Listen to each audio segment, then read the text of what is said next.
Hello, team. So we're on episode 69, which is the one coming up. And it's part 2 of one that me and Ray did from episode 66, which is all about how to choose a life partner and why it's so important. Now, side note, it's school holidays where we are. And we've had a day of trying to make sure we're spending as much time with the kids, but also just making little progress. So we recorded the podcast episode this morning.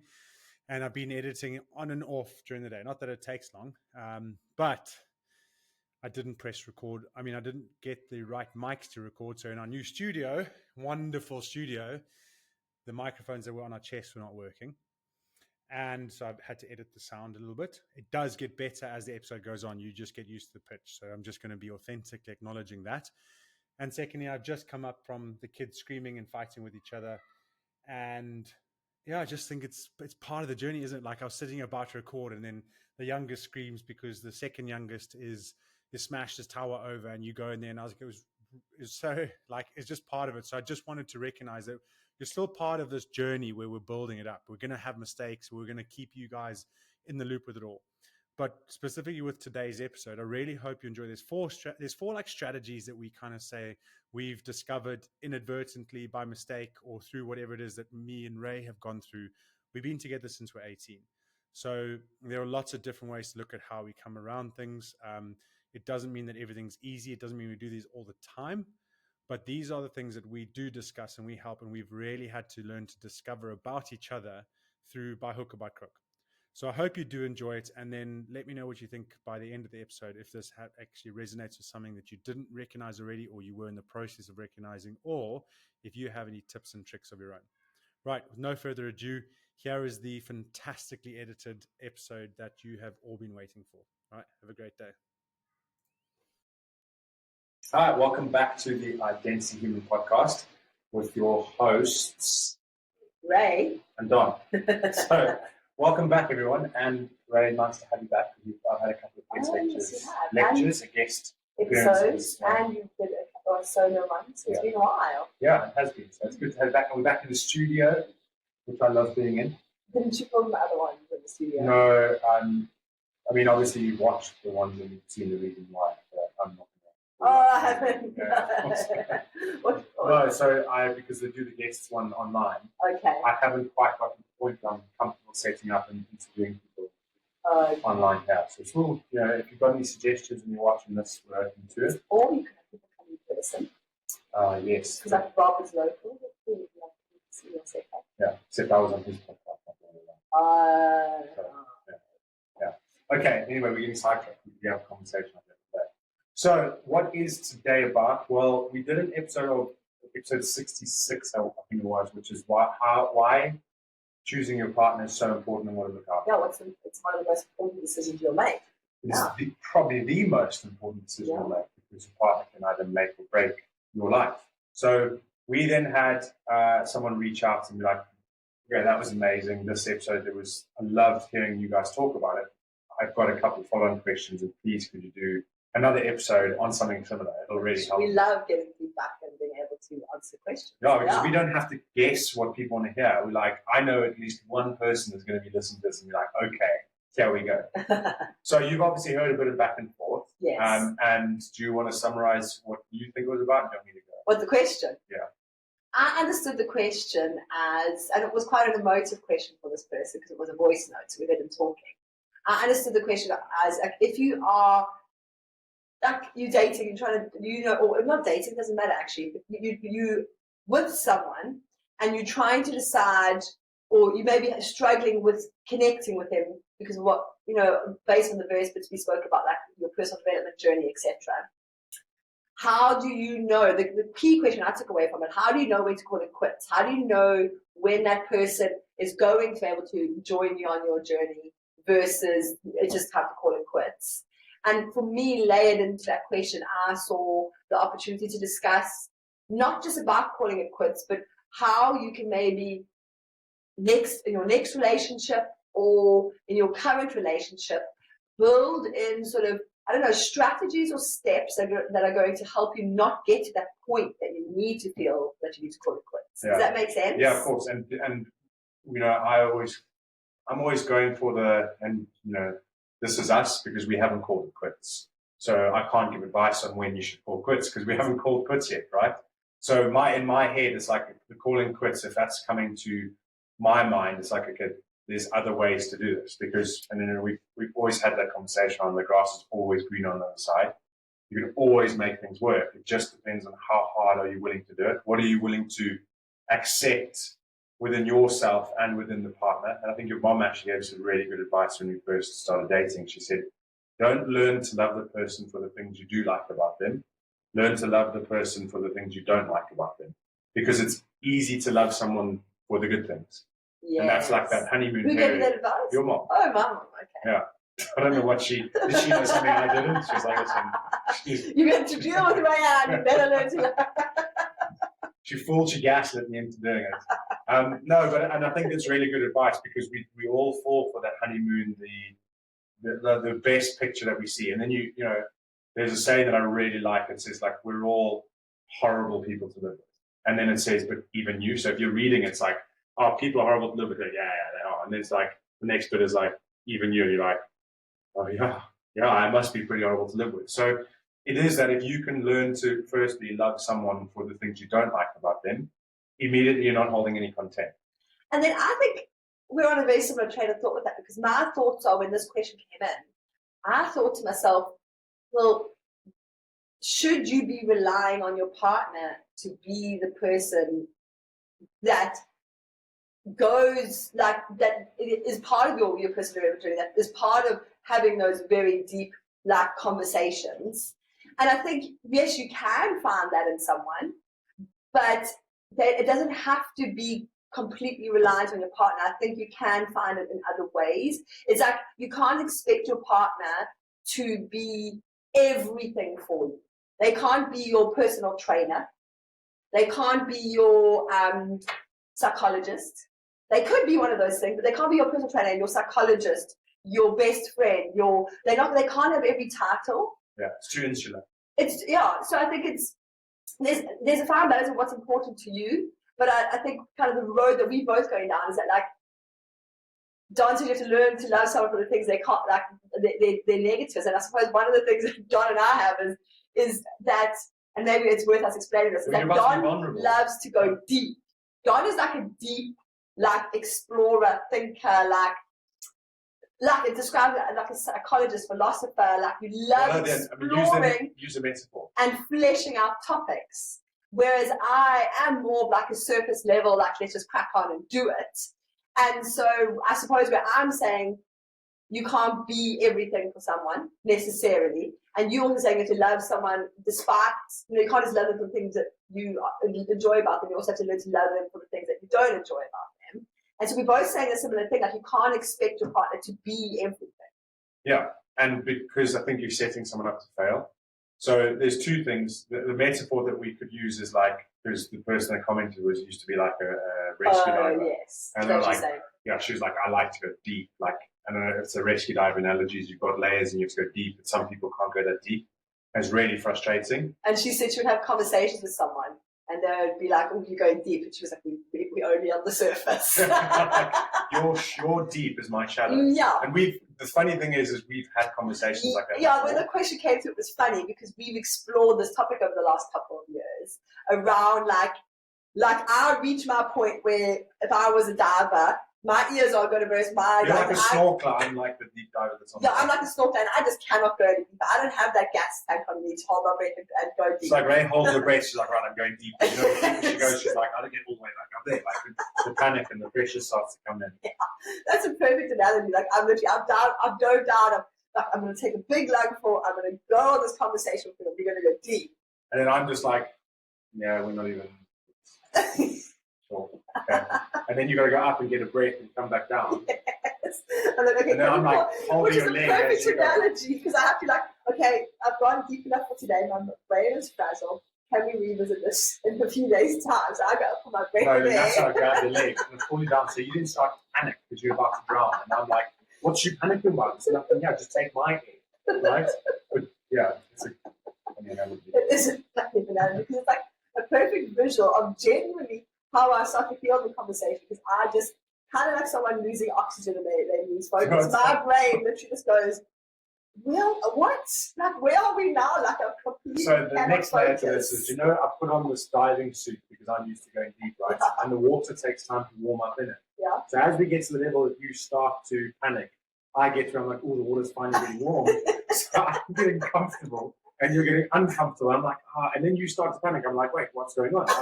I thought we were, and then yeah. So we have, I suppose, in recognizing this, and you can see fun and humor in this as we go along. We kind of, when Don and I were discussing how we would approach this question, I kind of said, I think there's like a few sort of, I don't know, like strategies or steps we put in place that have helped us. First starts with awareness. Yeah, so like awareness. If we're not aware that you're the snorkeler and the scuba diver, like we're going to constantly be trying to drag each other down and lift each other up in ways that we don't want to. And that's, I think we used to have a lot of clashes like that. I didn't realize that I was like, I want to flesh all of this up. I want to go deep. And you're like, I can just take a break. I'm like, no. And I also almost didn't realize that, like, that's what you wanted, that you want, like, that for me, I didn't understand that you just wanted to keep fleshing out and going deeper and deeper on topics. And we're not even necessarily talking about things we argue on. It could just be saying that Don's really interested in. And I'm kind of like, oof, I'm maxed out now. Like, we've been having the conversation about this thing for, depends on the topic, for 20 minutes, and I'm maxed out. And maybe another one that we stumbled upon, and I think it was because I kept coming to you with like things that excited me, like, oh, I've read this, and you were like, okay, and I get upset. And eventually I said, I think I saw it somewhere, read it, or I can't remember how I came about it, but it was like, you can't expect someone else to be as excited about something that you're excited about, because it's not your excitement, it's not their excitement, it's yours. Yeah. Does that make sense? Yeah. So, and all the time, there are obviously things that, like, when you're aligned, you've got things that excite you, but it's unfair. Back to your analogy, your thing earlier, is like, if there's 15 different things that I have to expect from you, I can't expect you to be all 15 of those. And then if you don't get excited about that, I'm like, oh, you don't love me. It's like, oh, hang on. Yes. What about these other 13 that I was completely on board with? Like, you're an individual at the end of the day. And talking about being aligned and opportunities for alignment, where you can have moments of excitement together, those can definitely happen, and we'll touch on that in our should happen. And that, so you may not expect me to always be that person that can go deep, but we should still seek some moments in the relationship where we can have those moments and those exciting moments together. It just doesn't need to be all the time. And so we'll come to that in strategy 2. I just want to finish on strategy. Oh, you've got steps. I want to finish on strategy 1, and then we'll delve into that. So around strategy 1, with the kind of, what I would say, like the communication and awareness, you could use our analogy of diving and snorkeling and things like that about level of deepness. And thanks to the person who submitted the question, because she got our juices flowing on that analogy. But I think it's just important, whether you use that analogy or just talk about the level of deepness that you guys like to explore topics in your relationship. I think it's important to have that conversation. You can have it. I wouldn't necessarily recommend having it in the moment. You're going to be aware of patterns. You're going to be just like I said, it always starts with self-awareness. Yes, but just like next time, that not when one of you is feeling frustrated, but just bring it up. Just be like, I've really noticed this pattern where you want to keep exploring a topic and I can't, or whoever's bringing the conversation up, and actually talk about, well, I've been thinking, like, and make this recognition. Like, say, are you a snorkeler? Let me describe that, or are you a scuba diver? And you might find that you also are a scuba diver on certain areas of life, but a snorkeler in others. Like, you don't want to scuba dive where there's no fish deep, so you're not interested. But if there's like some tropical fish or an octopus down there that you like, it's the world's unique one, I'm going down there. Yes. And I think, and in a lot of ways, if you found a job or a career that you really love, it's not one that you hate, you probably are a scuba diver in your career, in your job. Like, I'm a scuba diver in like software and accounts and numbers. So I'm not going to expect Don to be a scuba diver there. Okay. Imagine I was. How much deeper would I go? What would I know? But like, if we link it up to personal development, because this is where this question comes in. Like, so let's talk about scuba diving in the space of personal development and personal growth, and that's where this question came. And what happens if one of you is someone who just loves personal development, loves advancing themselves, and then also naturally is a scuba diver as opposed to a snorkeler and wants to go deep?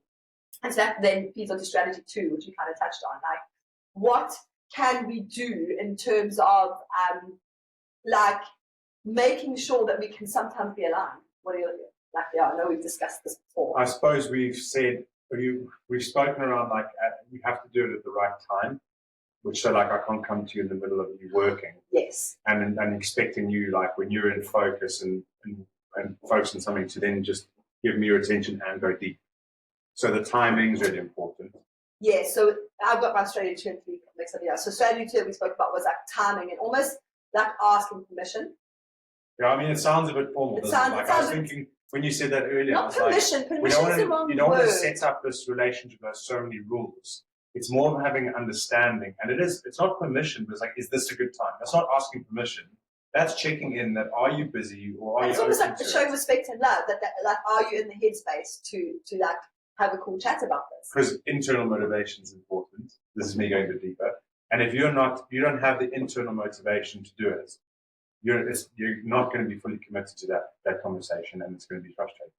And like the best example that I can give of, I'm not sure we've explained the strategy 2 properly. So strategy 1 is having that conversation and understanding your level. Strategy 2 is around finding the right time and just checking in whether that your partner's in the headspace to go deep in that moment. And where we got this principle or idea from that we've since applied is I've listened to lots of interviews of successful couples that run a business together. And you'll hear a lot of people say, oh, never go into business with your partner because, then you're mixing like, it's just where do the lines get drawn and it can get messy. And in the last year, I've probably listened to 8 or 10 interviews of different couples who are successful. And there's a common thread there. And that is that they develop a very clear boundary for when they are in business mode versus couple mode. And they all have different strategies for doing that.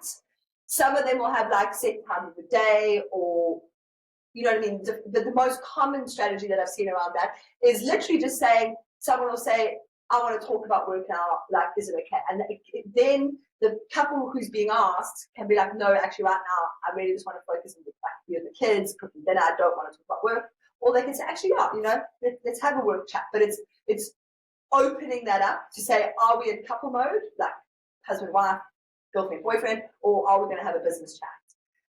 And by doing that, it just makes sure people are in the right framework, right mindset. And I like what you said, Don, about like internal motivation. It's around, I don't know, I feel like you could describe it really well. Well, you're just tapping into internal motivation. It's like a kid with ADHD can be very interested if they're interested. But if they're not interested, they're just like looking around. That is the metaphor that I'd use. If I'm coming to you at the time that you've got something else in your mind, yeah, as much as you want to try, it's going to be so hard because your mind is just elsewhere. So internal motivation is like, are you ready? Are you open to having a conversation? So it's checking in your headspace. Like, I don't know if you've had a really busy day, if you've got 16 emails on your mind that you're like just trying to work through.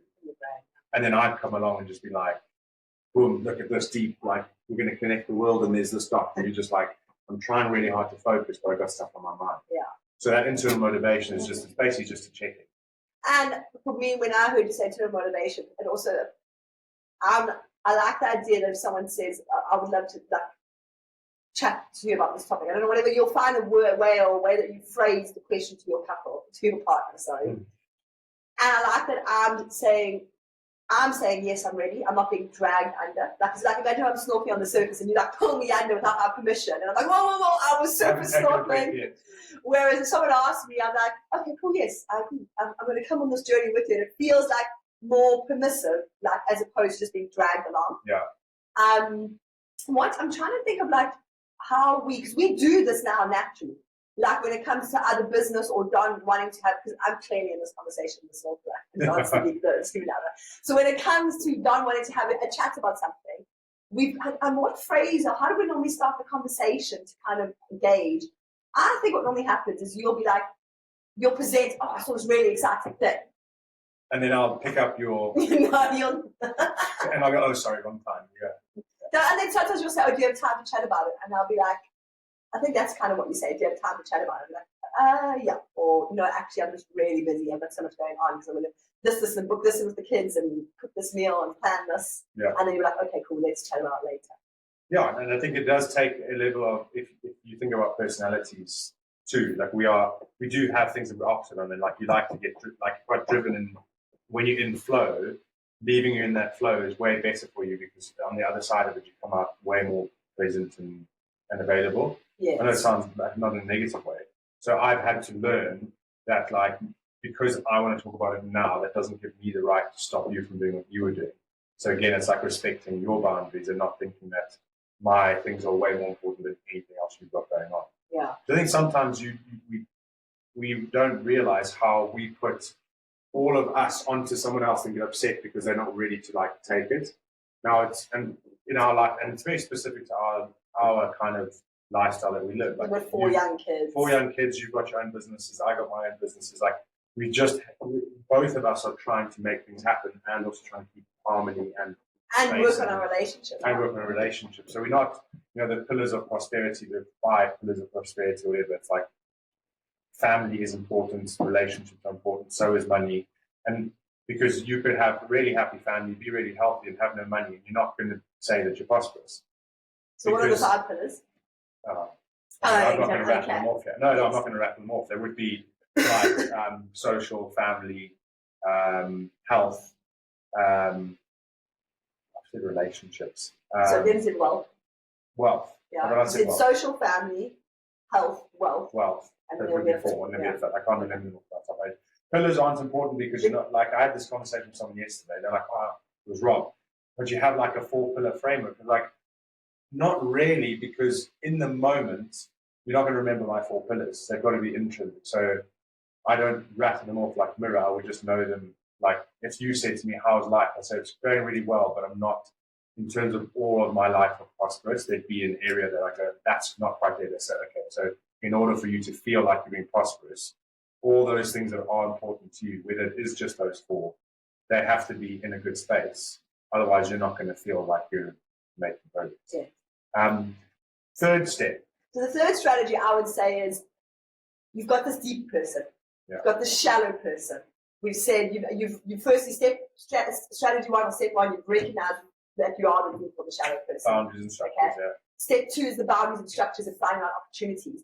But if you stop there, you would probably find that the deep person was very frustrated because they're probably not going to get enough opportunities to go deep. And I think when deepness is something that you like to do and really explore topics and flesh things out, it's a little bit like a love language. Your partner doesn't need to do it all the time, but you need to have those moments with them to feel connected. And sometimes your timing is important. And if your timing isn't met, that's like a bid for. Yes. So for me as a shallow person, I can be like, okay, I'm either going to force myself, even when it feels uncomfortable, to go on this journey with them. But even then, I must say, as a shallow person, there's only so long you can Shallow thinker. Shallow thinker. There's only so long, because I'm more of a doer than a thinker. There's only so long you can hold your breath for. So at the end of the day, there isn't going to come a point where you're going to need to strap a gas tank on your bag and go and explore a topic with them. And I would say the best and most exciting way to do it is to do a bit of if it's personal development, which I think this is largely around, do a bit of a personal development journey yourself. Actually go to your deep thinking person and be like, so tell me 5 of the recent books you listened to, or 5 of the recent podcasts you listened to. And we do this sometimes, and then I'll take the one that I feel is outside of my comfort zone of what I would normally listen to. Because my books I listen to are like, right, action, do this, action. And I'm like, how do I know how to take that action? What if Don's books are like, here's a whole book thinking about this one topic. I'm not mocking you, but it's just how my brain goes. And I've really, when you've recommended that book or that podcast to me, and I've actually really enjoyed it. So I don't just take one recommendation. I say, tell me, like 5 recent ones, and then we'll ask a few questions and we'll agree on one. And we listen to podcasts together, and I'm not necessarily meaning we sit and listen to them together. We do that sometimes, but we'll just share a podcast and say, hey, listen to this one. Yeah. And I think you then are naturally, and it does take the shallower thinker person to be like, I suppose this is a communication, but being interested in doing this. But by us doing a bit of like parallel personal development together, and that personal development could be as much as let's explore eating keto. Like it could be the way you eat, the way you exercise. It could be more typical personal development around the way you think or the way you I don't know, process information or whatever that may be, or the way you communicate. So it can be like a softer personal topic or a deeper one. And I think just do a few podcasts together or read a book or go on a course, and then I think naturally those deeper conversations come because you almost, it's like a cheat. I go fishing. It's a cheat code. I essentially have I'm at the bottom of the ocean with the float. Pulling it down. And I leave the float up. And at the right time, you'll swim past and be like, ooh, that's a nice float. And as you grab it, I'll pull you down. Well, I was going to say it's a cheat code for the shallow thinker because they get to almost like teleport themselves to like halfway deep. Yeah. And like they take some of the thinking that the book's already done and then actually then have a really cool conversation with that deep thinker, but not have had to do the work to get to that point. But what was funny is, you said sometimes we'll listen to the same podcast episode. There'll be times you're like, this podcast episode was amazing, like that, like take that action. I'm like, I listened to that yesterday and I got none of that. Like I sometimes like, how did you get that? Because I know it's so valuable, but it just didn't resonate with me in the slightest. I'll get so excited for the podcast episodes that are like, here's the stat and this is what you should be aiming for. And I'm like, this is insane. I'm going to go implement this and this. And you're like, oh, nothing. I just walk away like, oh, okay, yeah, I'm going to be excited about it. And that's me as the shadow thinker, action taker, recommending a podcast to you. And it doesn't go that way. It's when you take a podcast that's made you think differently and bring it to me that I think really enables those types of conversations. Yeah, no, it is. And then I think one of the other strategies that we've also talked about but not really embraced yet is I can't always expect you to be the person that can go deep when I need to go deep. So you have to have someone. Oh yeah, so that was, I suppose, number 4. So number 3 is to try and get your partner to do a few, like use external resources to kind of stimulate conversation. And then number 4 would be where we've said at number 1, your partner can't be everything. Yeah.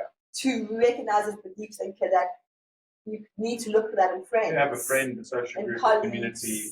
There's lots of different mastermind groups. Yeah, and I think it's the intention behind it is what's important. Is you have to intentionally know that if your partner can't, like if you accept and love your partner for who they are, there's just some things that they're not going to be able to give you, or if they do, you're forcing them into it, which doesn't, in the end, that's what we call sacrifice. You always end up regretting a sacrifice because it means you gave up something you wanted to do for something else. Does that make sense? Yeah. So we want to make sure that we're not making sacrifices because the sacrifices are things you end up regretting. And I wouldn't want you to sacrifice who you are to please me because I know in the end that's how you create content. And content is one of the 4 horsemen of a marriage, right? The dark horses of a marriage. Yeah. Like you've got to recognize content and get rid of it as quick as possible.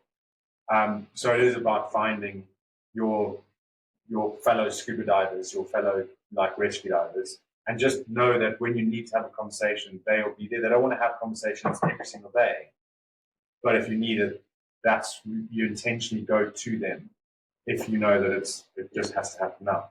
That makes sense. Yeah. How about this? So there's one other thought, like a definition of love. So I'm interested to hear your thoughts on this. Is we've always thought that love is like the joining of two to become one. Uh-huh. Right? So you think about like when you're getting married and let's say the joining of two to become one. But don't you think that possibly creates a take? Like I've joined you, so therefore I expect you to give me what I need. Yeah.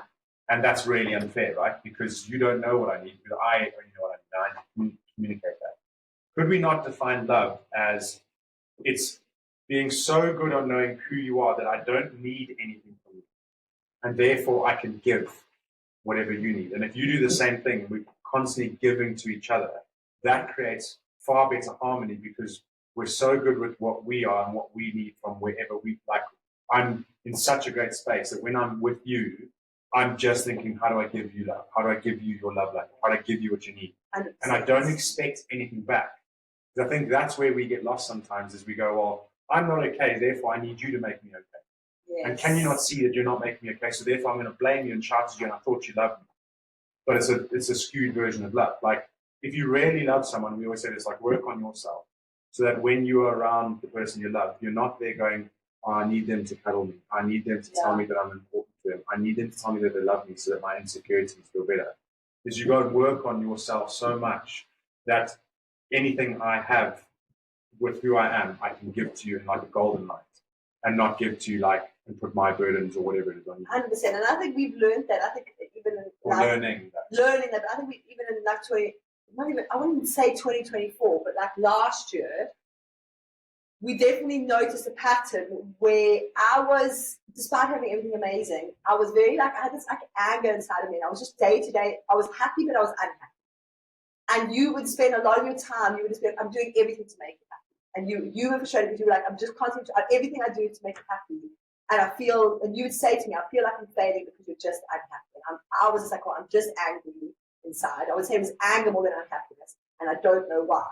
And so we were stuck in this loop for a while where and I could see you bending over backwards, like giving me sleep and doing everything, like, how can I make Ray happy? How can I make Ray happy? And I was like, I'm just so angry. I'm just so angry. And actually, I was like leaning on you to be like, you know, if I get those things done, like, I'll feel happier. And you were giving me, and neither of us were kind of feeling happier, you know? Yeah. And I actually read a really interesting book that made me be like, and it's very similar to what you said, focus on yourself.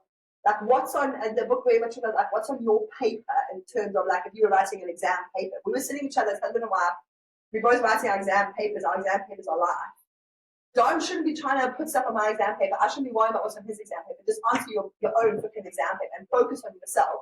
And by me focusing on myself and happiness and not worrying about what Don's doing and then giving him permission to stop trying to make him happy, focusing on yourself. Yeah, so I shouldn't be in such a people. We've ended up in a much better place in terms of like, not that we're in a bad place, but I mean, because I've worked on myself and there's a lot of strategies we can maybe discuss in another episode, I've lost that like anger that was inside of me that I carried around. I swear it was like a year or two that I was like, I'm just angry. And I couldn't place it. I just had this anger at so many things. And that's dissolved because I've worked on it. I had a conversation with my mom yesterday and she was like, you're a very tolerant person, but you also have your boundaries. Because I always thought like, oh, how can I always like that example there, like give you sleep and do all that kind of stuff. Just so much for so long. But then it got to a point where I was just like, that's enough. Like I've done all this and still not making a difference. Therefore, you've got to find out what the issue is and just get on top of that. And I think that's it. Is the lesson for me was don't wait so long. Don't like sometimes tolerance is very needed, but sometimes tolerance can be the very thing that is undermining the progress that people need to make. So it's about like we talk about like holding your power, making sure that I'm not giving up everything about me to help you because that actually isn't helping you. Yeah, that's actually like mollycoddling in a completely roundabout way. And how this links up to these like 4 strategies that we spoke about in terms of personal development and someone who wants to go deep versus shallow is I think you can communicate with your partner that you've maybe just this episode or that you have this idea of that recognize that you are deep and they're shallow or vice versa in terms of their way of thinking. Don't go call your partner shallow. Yeah. Okay. And whose phone's ringing? Is that yours?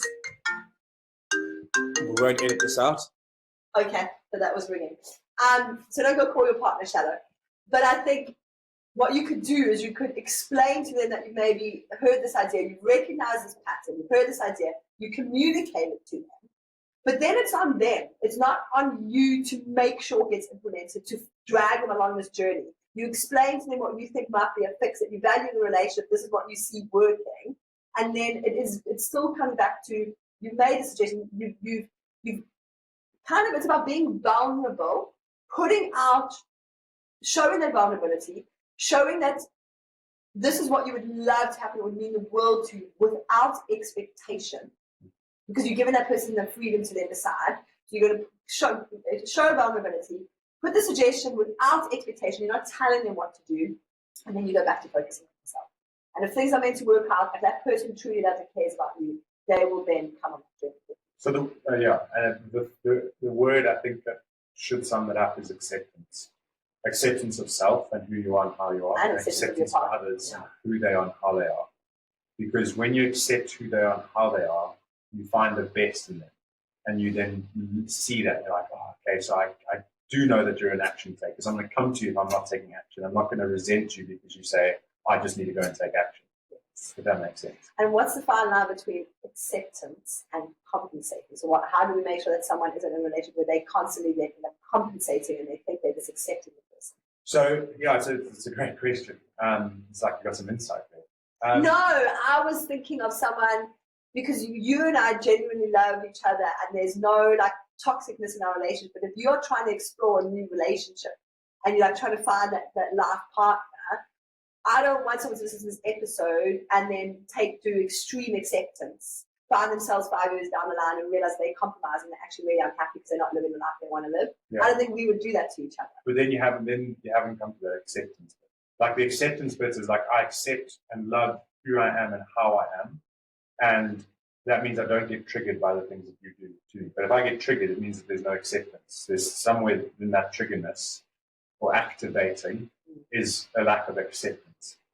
Does that make sense? So if I'm then compensating, I'll be like, oh, I'm having to do this. That's an activator. But if I think about compromise, I'm not talking about just being triggered. Let's say someone, we don't have to take it for a shallow, but let's say someone's like core value is holidays, or they want to spend, or let's say that they want to spend important holidays like Christmas, etc., with family, and their partner doesn't, so their partner never lets them. And then they realize it's 5 years has passed and they've never had Christmas with their family because their partner doesn't want to.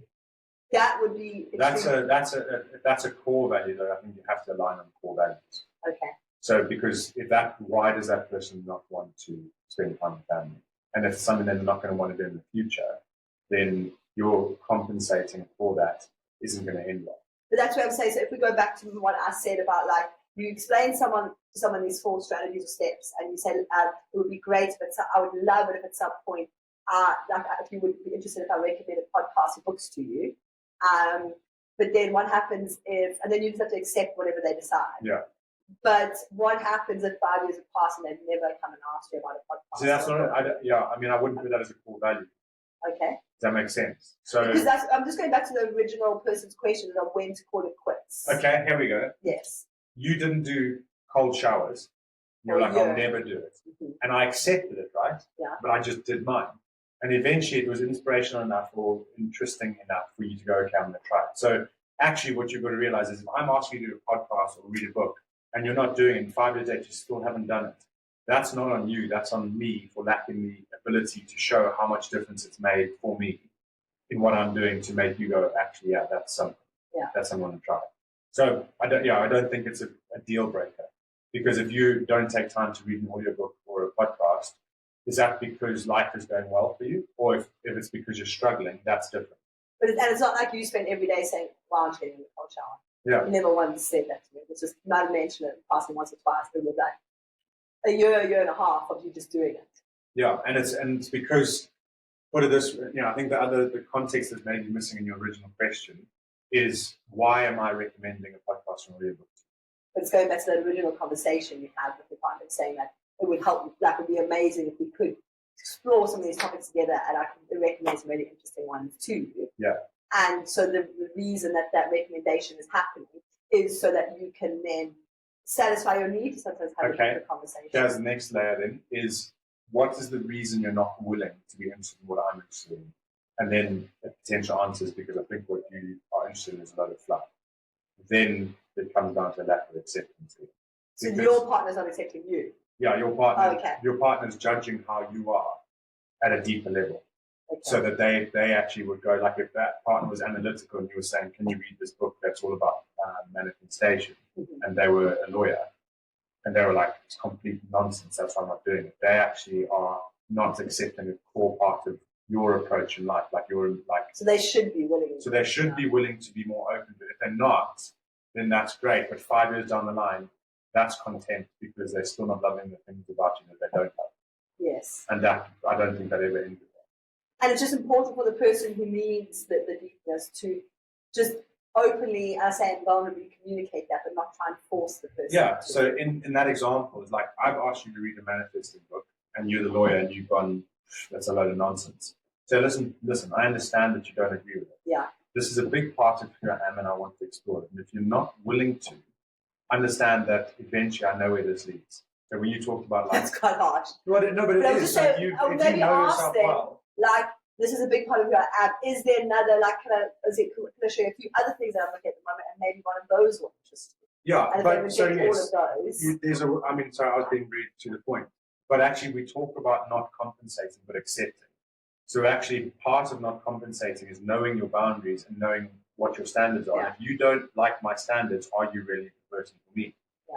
And if you want to be the person for me, then you're going to show interest. If you don't, then we're just going to save 2 years of heartache there. And that's, the region beta paradox. It's like those small things are going to add up. Yes. So make the big thing right now and go, this is who I am. Are you willing to love me for it? Yes, things may change. But if you're not willing to change, or not change, if you're not willing to show an interest in me, I'm going to ask you why. And if your question is because I actually despise who you are at your core, that's all you're going to be. Yeah. But you don't get to that layer without asking. So hopefully that's useful for everyone. Yeah. Yeah. And if you've got any comments or questions or on part 3 on any of the aspects that we spoke about, just let us know. So, yeah. Anything else to say, Ray? No, I enjoyed our chat. Yeah, me too. Hope you guys enjoyed listening to it too. Yeah. So remember, Ubuntu. We are who we are. Did you forget what it was for a second? I'll work on me for you if you work on you for me. Have a great day.